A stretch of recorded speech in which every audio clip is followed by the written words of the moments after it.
আসসালামু আলাইকুম। সবাই কেমন আছেন? আশা করি ভালো আছেন। আমরা সব সময় কিছু করার আগে ভাবি যে লোকে কি বলবে, সমাজ কি বলবে। আসেন একটা গল্প শুনি। এক ব্যক্তি একটি গাধা ক্রয় করলো। তারপর ওই গাধাটি নিয়ে তার স্ত্রী এবং সে রাস্তা দিয়ে হাঁটতেছে। তো কিছুক্ষণ যাওয়ার পরে সমাজের লোক বলতেছে, উনি কি গাধা? ওনার সাথে একটা গাধা সঙ্গে থাকার পরেও ওনারা হাঁটতেছে।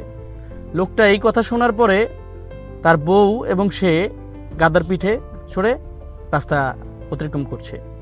তো কিছুক্ষণ যাওয়ার পরে সেই সমাজে লোকই বলছে, উনি কি গাধা যে একটা গাদার পিঠে স্বামী স্ত্রী দুজনই বসে রাস্তা যাচ্ছে?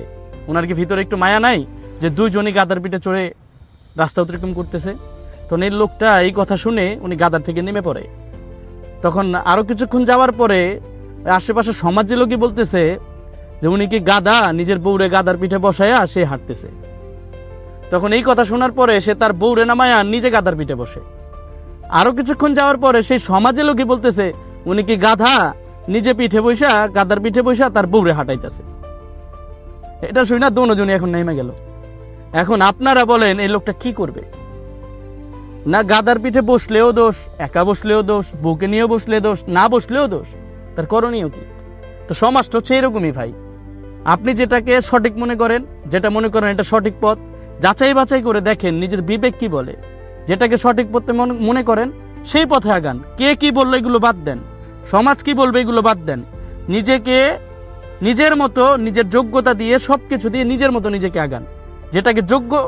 যেটাকে আপনি যোগ্য মনে করবেন সেটাকে নিয়ে আগান। যেটা মনে করবেন সঠিক, আপনার মন যেটা বলবে সঠিক, আপনি সেই পথে আগান। কে কি বললো এগুলো বাদ দেন। সমাজ বলবেই, সমাজের কাজই বলা। তো আপনার কাজ হবে শোনা না, আপনি শুনেন না, আপনি আপনার মতো আগান। আবারও বলছি, আপনি আপনার মতো আগান। ধন্যবাদ সবাই। কেয়ার সাইফুলে লাইক ফলো দিয়ে পাশে থাকবেন। সালাম আলাইকুম।